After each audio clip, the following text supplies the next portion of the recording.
تبارك الذي نزل الفرقان على عبده ليكون للعالمين نذيرا نحمده ونصلي ونسلم على رسوله الکریم۔ بسم اللہ الرحمن الرحیم۔ آج کے لیکچر میں ہم اسم تمیز اور اسم حال کو پڑھیں گے انشاءاللہ۔ غور کیجئے گا، اپنی مثالوں سے ہر چیز کے اوپر غور کرنا ہے تاکہ آپ کو اچھی طرح سمجھ میں آ جائے۔ سب سے پہلے اسم تمیز۔ اسم تمیز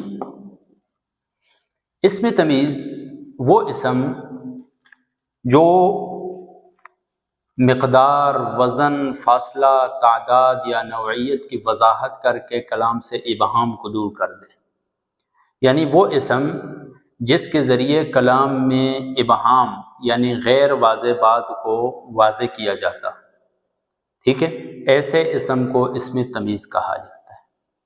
جس اسم کی وضاحت کرتا ہے یہ اسے ممیز کہا جاتا ہے، اور جس اسم کے ذریعے ابہام دور کیا جاتا ہے اسے تمیز کہا جاتا ہے۔ آسان سی مثال میں آپ کو دیتا ہوں اس کی، آسان سی مثال جیسے فن فجرت منہ اثنتا عشرۃ عینا۔ اب دیکھیں، پھوٹ پڑے اس سے اثنتا عشرہ، 12۔ آپ کے ذہن میں سوال آئے گا کہ کیا 12 پھوٹ پڑے؟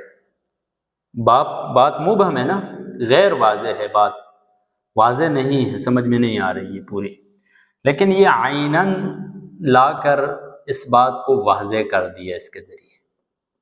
تو یہ عیناً جو ہے یہ تمیز ہے کہ پھوٹ پڑے اس سے 12 چشمے، کوئی اور نہیں پھوٹی، کوئی اور چیز نہیں پھوٹی، ٹھیک ہے۔ تو یہ اثنتا عشرہ یہ ممیز اور عیناً اس کی کیا بن رہی ہے؟ تمیز بن رہی ہے۔ اردو میں بھی ہم کہتے ہیں نا اپنی مثال کہ میں نے 1 کلو کھایا۔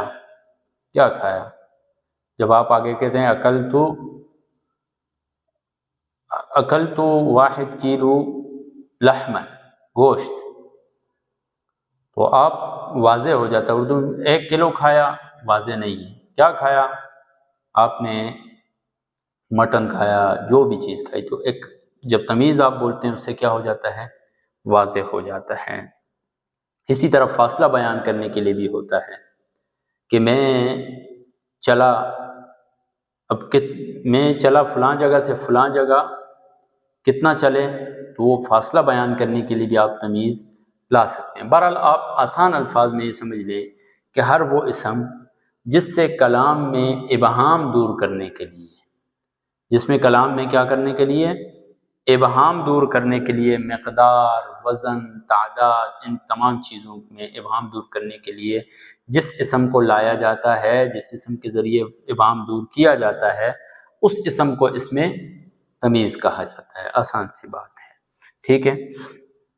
دوسرا اسم ہے اسم حال۔ اسم حال، اس کو تھوڑا سمجھیں آپ۔ حال، آپ کا کیا حال ہے؟ حالت، حال، یہ تمام چیزیں ایک ہی ہیں۔ اسم حال کیسے کہتے ہیں؟ وہ اسم جو فعل، فاعل و مفعول کی کیفیت اور حالت کو بیان کرے۔ وہ اسم جو فعل، فاعل، مفعول کی کیفیت یا حالت کو بیان کرے اسے حال کہا جاتا ہے۔ اس حال، آپ کے لیے اگر نیا لفظ ہے یہ، تو تھوڑا سا میں آپ کو ایک اردو میں مثال دیتا ہوں۔ میں کہتا ہوں زید آیا، چھوڑیں زید کو گولی ماریں، استاد آیا مسکراتے ہوئے۔ اب دیکھیں، استاد کی کیفیت بیان کی جا رہی ہے نا کہ استاد کس حالت میں آیا ہے؟ مسکراتے ہوئے آیا استاد کلاس میں۔ تو اب استاد ذوالحال، استاد کو ہم کہیں گے حالت والا، ذوالحال، ٹھیک ہے، اور مسکراتے ہوئے یہ حال ہے، مسکراتے ہوئے کیا ہے، یہ حال ہے۔ ذوالحال جس کی حالت بیان کی جاتی ہے، حالت والا، اور حال وہ کیفیت یا حالت ہوتی ہے، اسے حال کہا جاتا ہے، ٹھیک ہے۔ اب اس کو ہم تھوڑا سا اور مثالوں سے سمجھتے ہیں۔ اس میں حال جو ہے یہ مفرد صورت میں بھی آتا ہے، مرکب صورت میں بھی آتا ہے، یعنی حال کبھی مفرد بھی ہوتا ہے، کبھی مرکب بھی ہوتا ہے، ٹھیک ہے۔ مفرد کی مثال جیسے آپ لے لیں، جاءنی رجل راکبا، جاءنی رجل راکبا، میرے پاس آیا شخص راکبا سوار ہو کر۔ یہ رجل ذوالحال، اس رجل کی حالت بیان کی جا رہی ہے نا، یہ پیدل نہیں آیا ہے بلکہ سوار ہو کر آیا ہے۔ یہ راکباً حال، راکباً کیا ہے، حال، اور یہ حال راکباً مفرد ہے، ٹھیک ہے۔ اسی طرح اس کی مثال اور میں آپ کو دیتا ہوں، جیسے وَجَاءُوا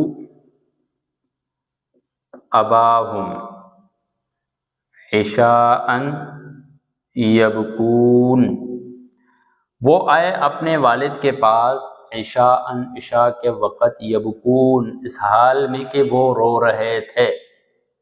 یہ ترجمہ بھی اس کا حال والا کیا جائے گا، ٹھیک ہے۔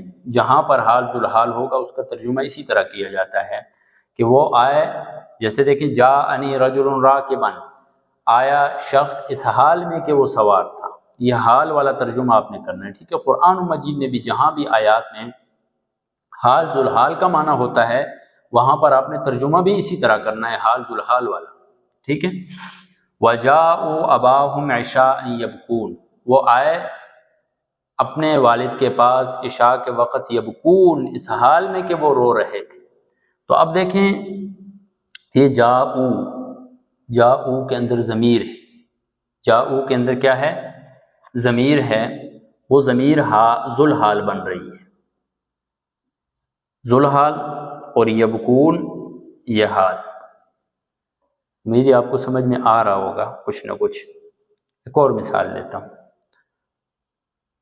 فَخَرَّ مُوسَىٰ صَاعِقًا، فَخَرَّ، موسیٰ علیہ السلام گر پڑے، صَاعِقًا، بے ہوشی کی حالت میں، یعنی اس حال میں گرے کہ وہ بے ہوش تھے۔ موسیٰ علیہ السلام گرے اس حال میں کہ وہ کیا تھے، بے ہوش تھے۔ تو اب دیکھیں موسیٰ یہ کیا ہے، ذوالحال، اور صاعقاً یہ حال ہے، صاعقاً کیا ہے، حال ہے۔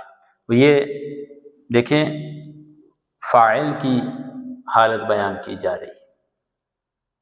اسی طرح مفعول کی بھی آپ مثال لے سکتے ہیں، ارسلہ، ارسلہ معی ردءا یصدقنی، اسے میرے ساتھ بھیج دو مددگار، یصدقنی، اس حال میں کہ وہ میری تصدیق کرے۔ تو یصدقنی یہ حال ہے، اور ارسلہ کی جو ضمیر ہے جو کہ ارسل فعل کے لیے مفعول بن رہی ہے، ٹھیک ہے، ارسل بھیج دو، ہو اس کو، یہ مفعول بن رہا ہے، اور یہ مفعول ذوالحال ہے۔ تو یہ دیکھیں مفعول کی حالت بیان کی جا رہی ہے، ٹھیک ہے۔ تو یہ تھا مفرد کی حالت میں، یعنی حال، بسا اوقات حال جو ہے وہ مفرد بھی آتا ہے، مفرد کی صورت میں بھی آتا ہے، اور بسا اوقات حال جو ہے وہ مرکب کی صورت میں بھی آتا ہے۔ جیسے آسان سی مثال ہے، یذکرون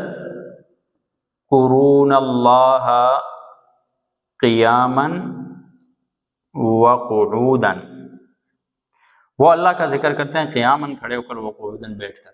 اب یہ دیکھیں یہ پورا حال بن رہا ہے، اور یہ مرکب ہے، مفرد نہیں ہے، یہ حال ہے یذکرون اللہ، اس کے اندر ضمیر ذوالحال ہے، اس کے اندر کیا ہے، ضمیر ذوالحال ہے۔ اچھا، جملہ کی صورت میں بھی آتا ہے حال، جملہ اسمیہ کی صورت میں جیسے لا تقربوا الصلاۃ وانتم سکارا، اے مومنو نماز کے قریب مت جاؤ اس حال میں کہ تم نشے کی حالت میں ہو۔ اب دیکھیں لا تقربوا الصلاۃ، اب تقربوا فعل کے اندر ضمیر جو ہے وہ ذوالحال بن رہی ہے، وانتم سکارا اس حال میں کہ تم کیا ہو، سکارا، سکارا فعل ہے، فعل فاعل، یہ پورا کیا ہے جملہ کیا بن رہا ہے، یا انتم کو بھی ہم کیا کر سکتے ہیں ذوالحال بنا سکتے ہیں، وانتم ذوالحال اور سکارا حال۔ اچھا جی، وجاءوا اباہم عشاء یبکون، یہ بھی جملے کی مثال ہے، یبکون فعل فاعل، ٹھیک ہے۔ تو یہ تھا تھوڑی تھوڑی باتیں حال ذوالحال کے حوالے سے، امید ہے آپ کو سمجھ میں آ گئی ہوں گی۔ تھوڑا سا دیکھیں، حال ہمیشہ منصوب ہوتا ہے، حال کیا ہوتا ہے، منصوب ہوتا ہے، عموماً اس میں نکرہ ہوتا ہے حال، اور ذوالحال معرفہ ہوتا ہے، ٹھیک ہے۔ اور عموماً حال جو ہے وہ تنوین کے ساتھ آتا ہے، اور ذوالحال جو ہے وہ معرفہ ہوتا ہے تو وہ الف لام کے ساتھ آتا ہے، وہ کیا ہوتا ہے، الف لام کے ساتھ آتا ہے۔ اور آگے ہم نے پڑھ لیا حال مفرد بھی ہوتا ہے، مرکب بھی ہوتا ہے، جملے کی شکل میں بھی آتا ہے۔ تو آپ نے یہ حال ذوالحال آسان ہے، تھوڑی سی آپ غور و فکر کریں گے تو آپ کو سمجھ میں آ جائے گا۔ آپ نے اس کی مثالیں قرآن مجید سے نکالنی ہیں، پورا قرآن بھرا ہوا ہے ان کی مثالوں سے، ٹھیک ہے۔ 5 مثالیں کم از کم آپ ہر ایک نکالیں، اور اس میں حال ذوالحال حال دونوں ڈھونڈیں، تب آپ کو جو ہے نا اچھی طرح سمجھ میں آ جائے گا۔ جزاکم اللہ خیر۔